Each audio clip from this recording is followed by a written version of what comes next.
previous short, my 3-minute clock timer ended before I finished telling a story properly. When I was in primary school, there was this weirdo little weirdling of a fatso girl. Like, she was huge, she was giant, she was like obese, she was tall and fat, and this chick was a bully. She wasn't even a gentle giant, she was just a bully. She was a big fat chunky bully, because she knew that nobody's gonna be able to stand against all of that. First and foremost, we're all in primary school over here, okay? It's primary, everybody's listening, very, very smart. She was bigger than the boys. She was Godzilla. Like, if you're that big as a girl, be nice.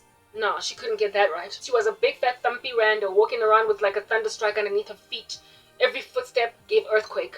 And so she was rude, and she figured that she could be rude because of that. One day, she was rude to me, mean to me, and I told her where to get off. She then told me, after school, I'm gonna mess you up. I was like, listen, come at me, bamboon.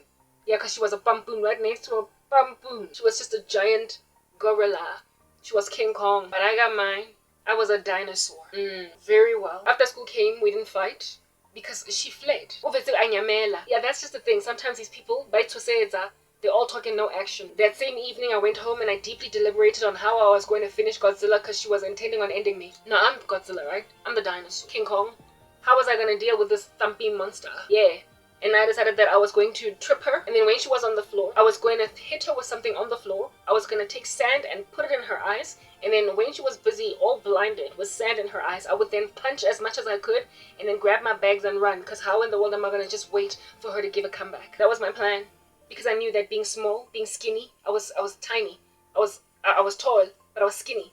I used to get called Twiggy as a child, because I was skinny like a Twiggy. They compared me to that model chick. Twiggy, because I was like a twig, I was skinny. I was not going to win unless I strategized like Greaseman. How do you kill a giant as David? With a stone from a distance. You don't try to punch him up close. You don't try to stab him up close. You don't try to make like a samurai and have a sword fight.